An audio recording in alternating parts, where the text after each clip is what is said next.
Водитель автомобиля ВАЗ-21099 нарушил правила проезда на запрещающий сигнал светофора, в результате чего допустил столкновение с автомобилем «Газель». Водитель, сбавь темп, пешеходы, будьте предельно внимательны. Начнем выпуск ситуации на дорогах региона. Есть участки, которые требуют субботников проведения, есть участки, которые реально работа нужна для того, чтобы ликвидировать. Мусор атакует отдельные районы Сунжи. Одни избавляются от отходов, где ни попадя, другие просят о помощи в решении санитарного вопроса. Шлейф пыли и десятки единиц техники. Реконструкция дороги, которая соединяет федеральную трассу Кавказ и ведет к ЖД-станции Слепцовская, продолжается.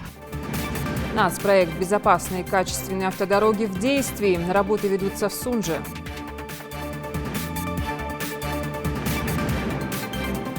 Для того, чтобы вы удостоверились, что они являются сотрудниками, они вам показывают удостоверение соответствующего образца.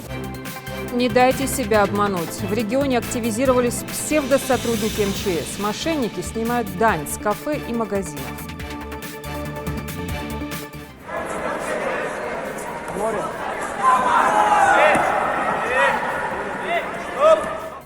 Расскажем о турнире на открытый кубок ФИД. Здравствуйте, это новости 24. Погода на редкость сухая и теплая, дороги чистые. Но, судя по количеству аварий, за минувшие несколько дней нашлось немало других факторов, провоцирующих ДТП. Зафиксировано 3 столкновения. Есть жертвы. Подробно о ситуации на дорогах региона расскажет наш корреспондент.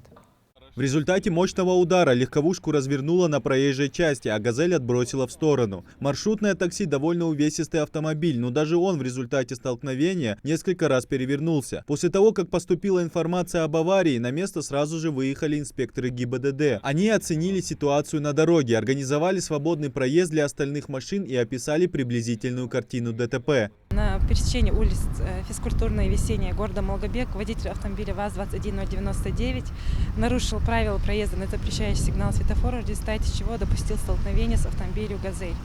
В результате данного ДТП оба водителя были госпитализированы в ЦРБ города Малгобек, где водитель автомобиля ВАЗ-21099 от полученных телесных повреждений скончался в реанимационном отделении. Видя состояние транспортных средств, можно только предположить, какая у них была скорость, чтобы автомобили так покорежило. Следы на разбитом лобовом стекле и сильно поврежденное сиденье говорят о том, что водитель не был пристегнут, и именно это могло привести к травме, несовместимой с жизнью. Помимо этой аварии, в Малгобекском районе произошло еще одно ДТП, унесшее человеческую жизнь. Также в 6 часов 40 минут утра на 39-м километре автодороги Назрань-Новый Редан произошло опрокидывание автомобиля ВАЗ-21112. В результате данного ДТП водитель и пассажир данного автомобиля погибли от полученных телесных повреждений.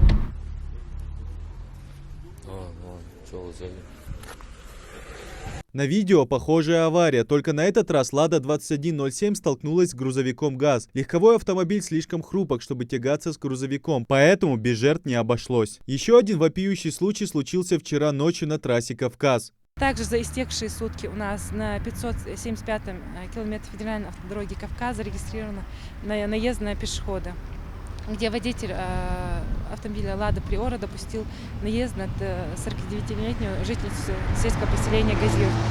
Данная женщина от полученных телесных повреждений скончалась на месте происшествия.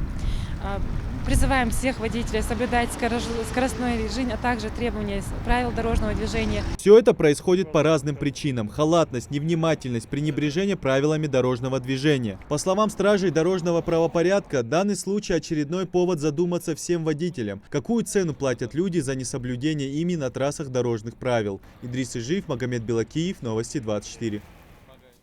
Владимир Путин принял предложение прописать в Конституции недопустимость фальсификации истории. С такой инициативой выступил член рабочей группы, глава Думского комитета по образованию и науке Вячеслав Никонов. В главный закон страны предлагается внести следующий текст. Цитата. «Российская Федерация чтит память защитников Отечества, защищает историческую правду, не допускает фальсификации истории. Умаление значения подвига народа при защите Отечества». Конец цитаты. Глава государства согласился, что нужно активно противостоять таким попыткам. И будет уместно это так аккуратно отразить и в основном законе страны, сказал президент России. Также Владимир Путин поддержал предложение провести всероссийское голосование по поправке в Конституцию 22 апреля, которое станет выходным днем. Массовый забег, Дни культуры Ингушетии в Совете Федерации, в регионах России и странах СНГ. Гала-концерт в Кремлевском дворце. Все эти мероприятия организуются к важной исторической дате. 17 марта мы отметим 250 лет со дня единения Ингушетии и России.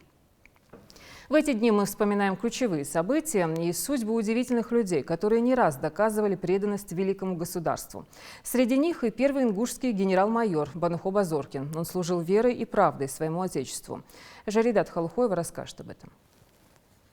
Первая мировая, Великая Отечественная, русско-турецкая и японская войны. Имена тысячи ингушей вписаны в новейшую историю России, как участников ключевых битв, которые только вела Россия. Стоит лишь вспомнить Кавказскую конную туземную дивизию, куда входил и ингушский полк. Воинское соединение стало одним из самых выдающихся и уникальных подразделений российской императорской армии. Знаменитая Дикая дивизия. Ее участником был и генерал-майор Банухо Базоркин. В период русско-японской войны 1904 год, когда император Николай II обратился к воззваниям, к горцам Кавказа, с тем, чтобы они откликнулись, скажем так, на внешнюю угрозу, которая угрожает царской России. И, конечно же, среди тех, кто откликнулись, были и ингуши. Прирожденная горская отвага, мужество и патриотизм – эти качества у Базоркина всегда были на первом месте. Ему было всего 15, когда он решил связать свою жизнь с военным делом. В 1845 году он начал службу в качестве рядового сотрудника Терской постоянной милиции. Через 5 лет его производят в юнкера, а еще через год он получает первый офицерский чин прапорщик. Это имя известно многим поколениям представителей ингушей. Банухо Базоркин является одним из первых генералов из ингушей. Банухо Базоркин участвовал в боевых кампаниях на Кавказе и в русско-турецкой войне 1877-1878 годах на стороне Болгарии, где Банухо Базоркин в чине подполковника командовал ингушским дивизионом Кавказской казачьей дивизии. Около 20 человек пошли на разведку в тот период во время русско-турецкой войны. И именно под его командованием происходило испытание нового вооружения, которое поступило в тот период в российскую императорскую армию. Это пероксилиновые ракеты, изобретенные Нечаевым. И благодаря успешному испытанию этих ракет и успешно проведенной операции, конечно же, все участники, в том числе Банухо Базоркин, были отмечены царским правительством высокими наградами за показанную ими доблесть и храбрость. Банухо Базоркин – кавалер 10 боевых наград и орденов различных степеней. Про него говорили, он родился для войны и, наверное, не зря. Службе в российской армии Банухо Базоркин посвятил общей сложности 54 года, дослужившись от простого посыльного до генерал-майора, первого среди ингушей. Эта самоотверженность и преданность родине были определены мужеством предков. В августе 1810 года, когда в крепости Владикавказской был подписан акт присяги ингушей России, дедушка Банухо Базоркина Пхачи был в числе тех, кто поставил свою подпись на историческом документе. Одним из условий договора было военное обучение представителей ингушской стороны для дальнейшей службы в рядах российской армии. Главное, было нашими предками сказано, враги русских – это враги ингушей. Мы данной присяге являемся верными. И во всех войнах России Ингушетия выходила с своими мудрыми и героическими подвигами наших соотечественников. И доказываем сегодня преемственность поколений. Клятва верности, которая ни разу не была нарушена. Впервые она прозвучала еще в марте 1770 года, когда на склоне Согласия облеселения Ангушт произошло историческое для ингушей событие. Представители 6 крупных ингушских родов подписали соглашение о единении с Российской империей. В преддверии этой даты в Краеведческом музее имени Тугана Мальсагова открыт стенд, посвященный этому событию.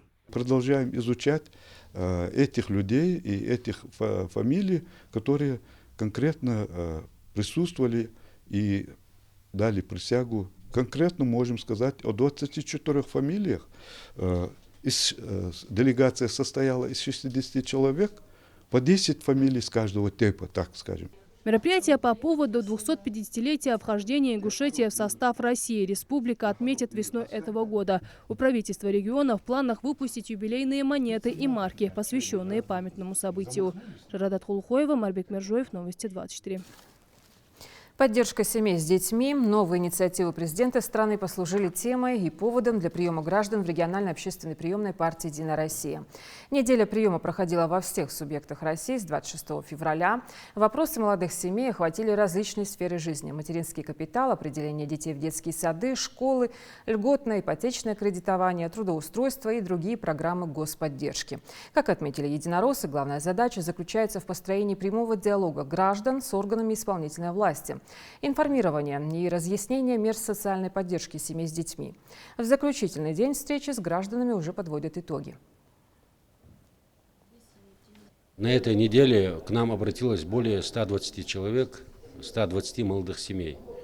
Приемы проходили во всех городах и районах нашей республики на базе местных общественных приемных партии. Вопросы есть, которые можно было решить сразу, и есть вопросы, которые нам предстоит еще решить. Несколько законодательных инициатив выявилось в ходе этих приемов. Также по приглашению региональной партии на приеме присутствовали представители Россельхозбанка. Как отметили единороссы, это позволило закрыть ряд вопросов, так как рассмотрение большинства обращений граждан в компетенции сотрудников банка. К ним относится ипотечное, льготное, потребительское кредитование.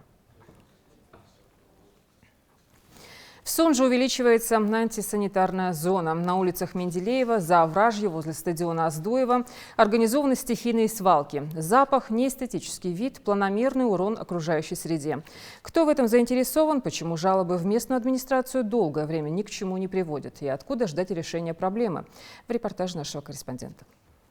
Биологические и строительные отходы, пластиковые бутылки и личные вещи заполонили периметр карьера бывшего кирпичного завода на Менделеева. Этот беспредел, как объясняют местные жители, продолжается на протяжении года. В округе жилые дома, многоквартирные здания и мечеть. Духовенство не в силах повлиять на бросающих мусор, где попало. Ваха Калиматов живет прямо напротив свалки. Терпит ее отвратительный запах. Отходы из-за ветра разлетаются по округе и заполняют всю территорию. Он уже много дней пытается как-то достучаться до людей.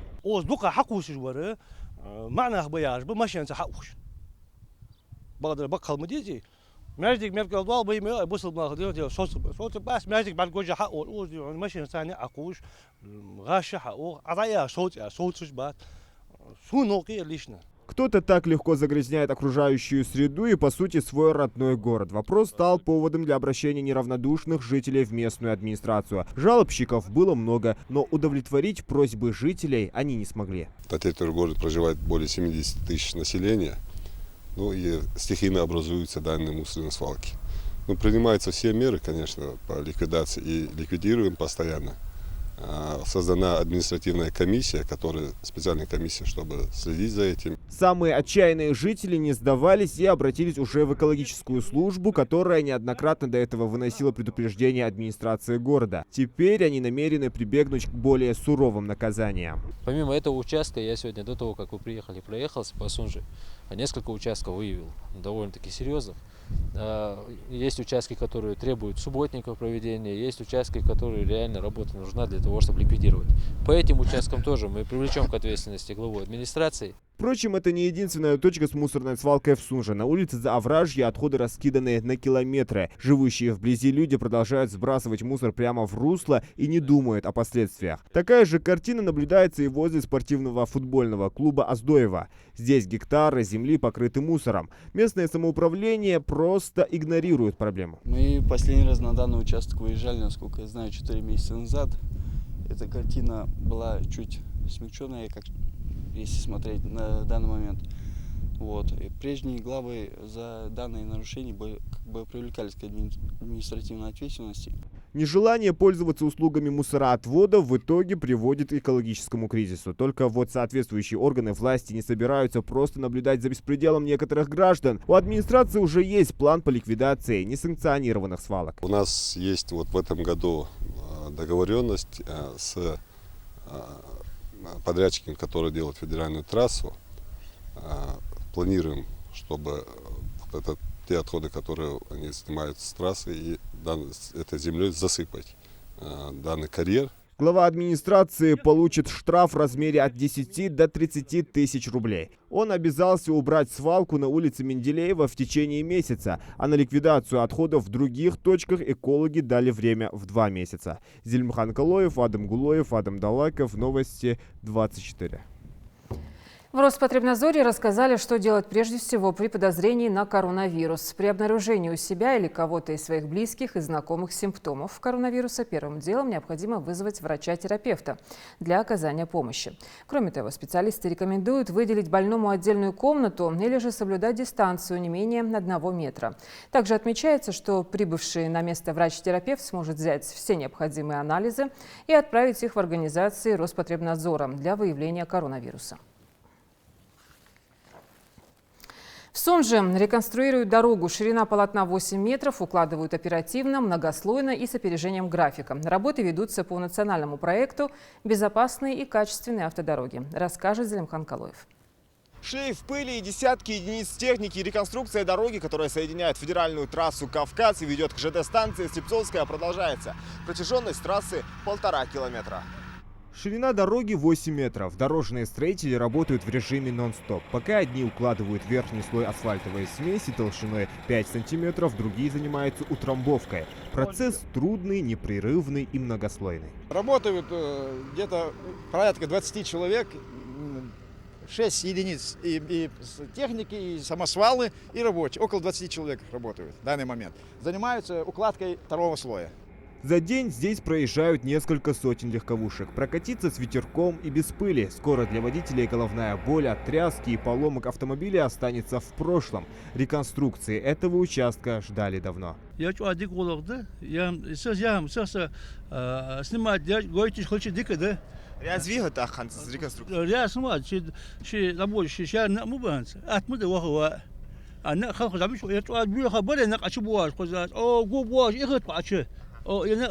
Yok maşini kuruyoruz. 50-40 ton vaziyette.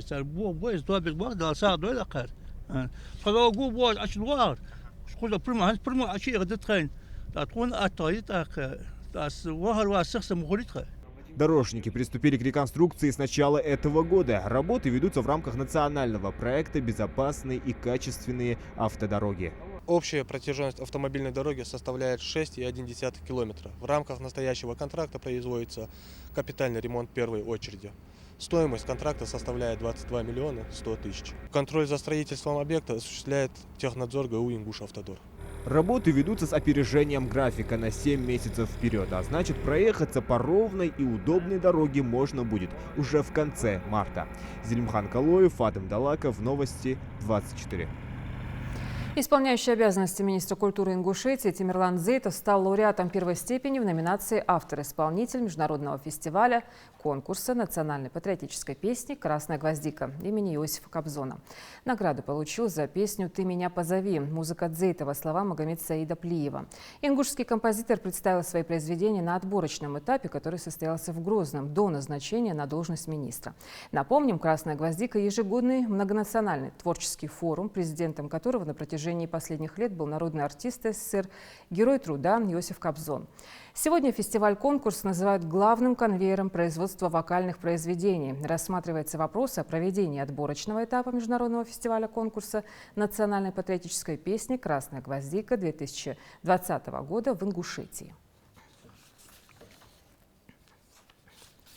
Рискованный способ подзаработать выбрали столичные мошенники. Прикрываясь инспекторами органов пожарного надзора, аферисты наведываются в торговые точки или места общественного питания и шантажом вымогают деньги у владельцев.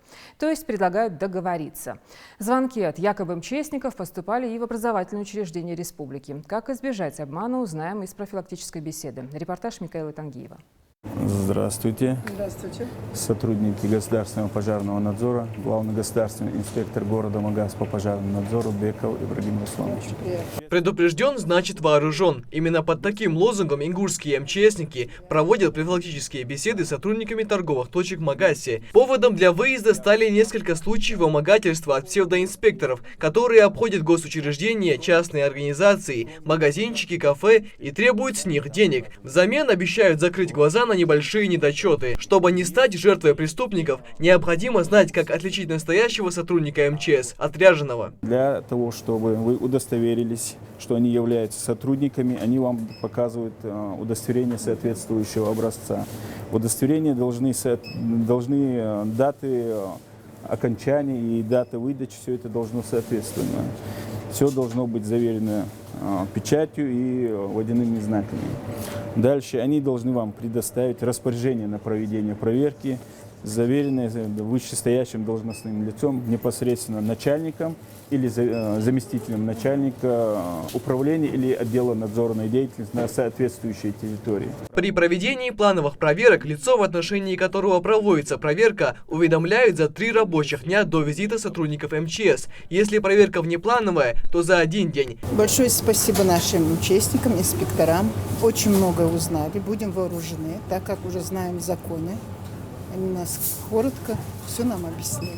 Порядок организации и проведения всех видов проверок инспекторами Государственного пожарного надзора регламентируется соответствующим федеральным законом. Но нельзя вот так просто прийти и начать проверку. При себе сотрудник МЧС должен иметь пакет соответствующих документов. В распоряжении должно быть указан непосредственно ваш объект, адрес объекта. Если даже название соответствует, но адрес другого, то инспектора не имеют права проводить у вас проверки. Распоряжение должно быть заверено соответствующей печатью, должно быть указана непосредственно дата проведения, с какого по какое. Помимо этого, мошенники могут за деньги навязывать ненужные электроприборы, объясняя это требованием безопасности. Представители МЧС в который раз напоминают, что их сотрудники не занимаются установкой пожарной сигнализации, проверкой газового оборудования, очисткой дымоходов, а также не оказывают иные платные услуги населению и организациям. Представляясь сотрудниками МЧС, приходят на объекты, предлагают первичные средства пожаротушения, предлагают установить систему обеспечения пожарной безопасности, сигнализацию, водоснабжение, вот такие мероприятия. И под предлогом, что будет проводиться проверка и будут приняты штрафные санкции при неустранении указанных нарушений. И если не им будут предлагаться эти работы, что если не они будут их устранять, то они будут наказывать. Наказывать действительно будут, но только самих мошенников. Прикрываясь сотрудниками министерства и вымогая деньги на различных объектах, злоумышленники попадают под уголовную ответственность. Если есть сомнение, что перед вами не те, за кого себя выдают, нужно звонить на телефон доверия Главного управления МЧС по Ингушетии по номеру 8 873 455 99 99. Михаил Тангиев, Асхаб Илакиев, Новости 24. Сохраним историю вместе. Проект Музея изобразительных искусств, который вовлекает обывателей в создание фонда. Здесь принимают старинные предметы быта, декоративно-прикладного искусства, живописные полотна. Все то, что дышит поколениями. Вещи, внешний вид которых говорит сам за себя. Так, по крупицам сохраняется наследие целого народа. Тамара Хашигульгова расскажет об этом. Кухонная утварь, предметы интерьера – настоящие свидетели целой эпохи, могут стать частью экспозиции Государственного музея изобразительных искусств. Все, что требуется от нас, простых обывателей, не оставаться равнодушными к акции с говорящим названием «Сохраним историю вместе». Удивительные экспонаты, женские шали, наволочки, картины и даже детская люлька. Приносят вещи отовсюду. Кто-то находит ценные реликвии в запыленных чуланах, а кто-то в домашних коллекциях. К примеру, эту старинную маслобойку в музей принесла сама руководитель проекта Ася Евлоева. В свою очередь, ей это нехитрое приспособление подарил родственник. Передал уроженец селения Датых Евлоев Магомед Мусаевич.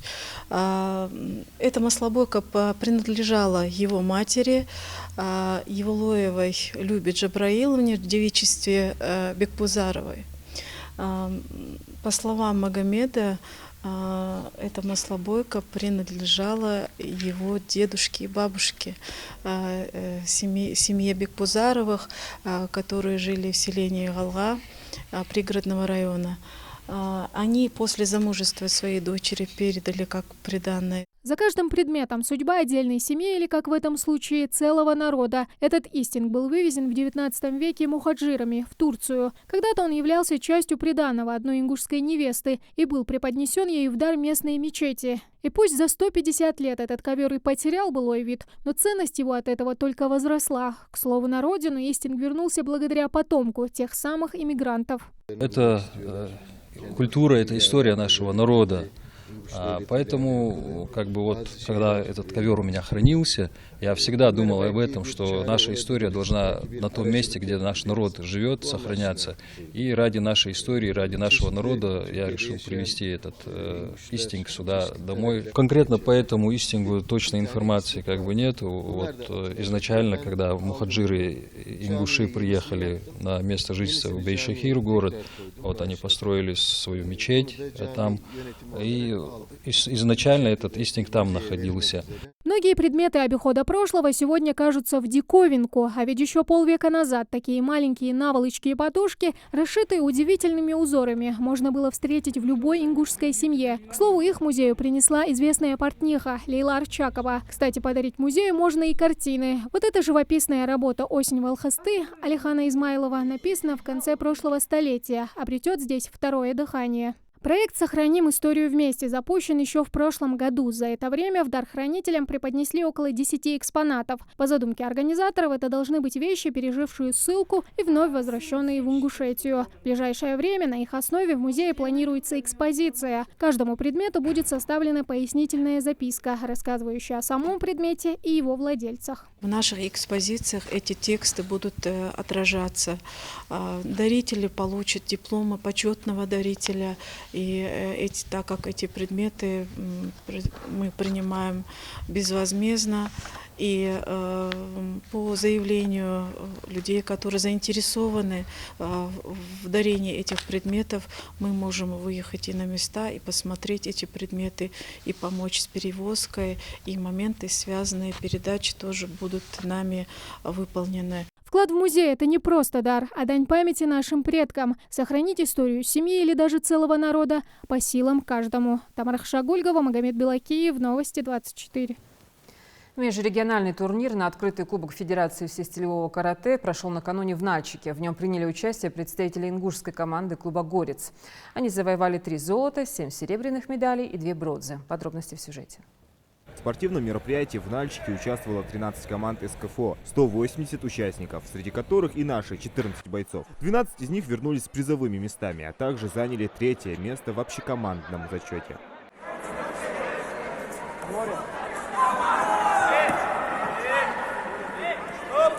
Но это не все достижения на открытом Кубке Федерации. Юный Хизир Кузьгов был признан лучшим каратистом, за что ему вручили специальный приз. Для подобного результата Хизиру пришлось провести 5 боев, и все они были завершены досрочно. Также он поставил рекорд на турнире, завершив бой в течение 16 секунд. Сам признается, что готовился именно на победу. Кубок стал отличной возможностью демонстрации силы, опыта и, самое главное, оценки навыков. Все участники клуба «Горец» перед выездом рассчитывали на победу в своей возрастной категории. Всего привезли с собой 3 золота, 7 серебряных медалей и 2 бронзы. Результат впечатляет, но вот сами спортсмены говорят, что могли бы и лучше. В этом тоже хотел победить, первое место занял, второе. Тренер команды Исаак Атиев отправил на кубок не только новичков, но и опытных бойцов, в победе которых он не сомневается. Абубукар Чапанов уже 4 года занимается всестилевым карате. За все время своей карьерной лестницы он уже обладатель Кубка Европы, проходившего в Баку в декабре прошлого года, победитель Кубка мира и золотой обладатель различных всероссийских соревнований. И эта копилка наград пополнилась еще одним трофеем, и это только начало. Я забрал золото и сейчас буду готовиться к первенству России. Поддержкой всех начинаний и успехов ребят являются в первую очередь родители, которые занимают первые трибуны болельщиков. В данном случае они как один хвалят тренера команды Ису Катиева, ведущего ребят по их спортивному пути. Постоянно здесь как нянька до того вкладывается 100%. Поэтому есть результаты. Всестилевое карате представляет собой российский вид спорта, вобравший разные традиции и стили этого вида спорта. Он дает большие возможности в рукопашном бою. Дети стремятся добиться лучших результатов и усердно тренируются. В секции занимается 40 бойцов, которые не пропускают ни одну соревновательную игру и ни одного тренировочного дня. Мы к этому турниру готовились месяц-полтора, усиленные тренировки проводили. То есть к нам приходили бойцы с опытом, обучали нас навыкам, которые пригодятся, то есть исправляли некоторые ошибки. В республике преуспевают в каждом силовом виде спорта. В частности, это касается и фока в Верхних Ачулуках. Здесь в свободное время собираются ребята со всего села и обучаются приемам самообороны. Таланты сразу выделяют и курируют их спортивный рост на всех международных и всероссийских турнирах. Зелимхан Калоев, Адам Гулоев, Асхаб Белакиев. Новости 24. Уже завтра в 21:00 в эфире национального телеканала смотрите еженедельную информационную программу «Новости из КФУ» с Зелимханом Калоевым.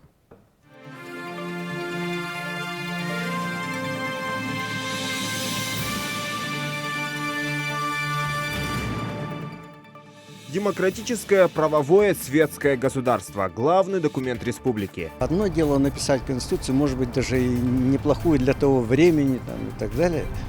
А другое дело, как шла жизнь. Конституции Ингушетии исполнилось 26 лет.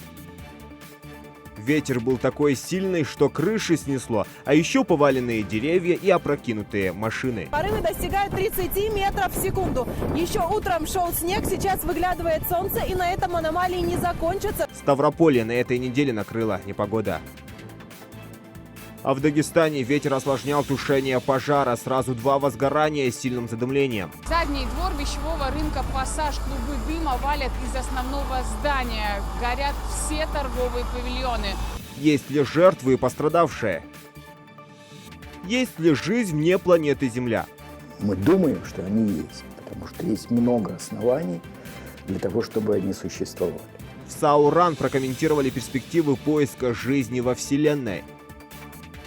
История и традиции эпистолярного жанра. Лучший урок письма 2020. Кто считаются выдающимися представителями мировой литературы, они же не зря обращались к этому жанру. И именно это я хочу передать своим детям. Почта России и Министерство образования Ингушетии объявляют темы всероссийского конкурса. Казачий дух. Конно-тренировочная база на месте огорода. Ногу на широкой части ступни. Дальше не просовываем. Пятка вниз, носочек вверх. На Ставрополе детей бесплатно учат верховой езде, а также рубке шашки с коня. Об этом и не только расскажут новости Северокавказского федерального округа.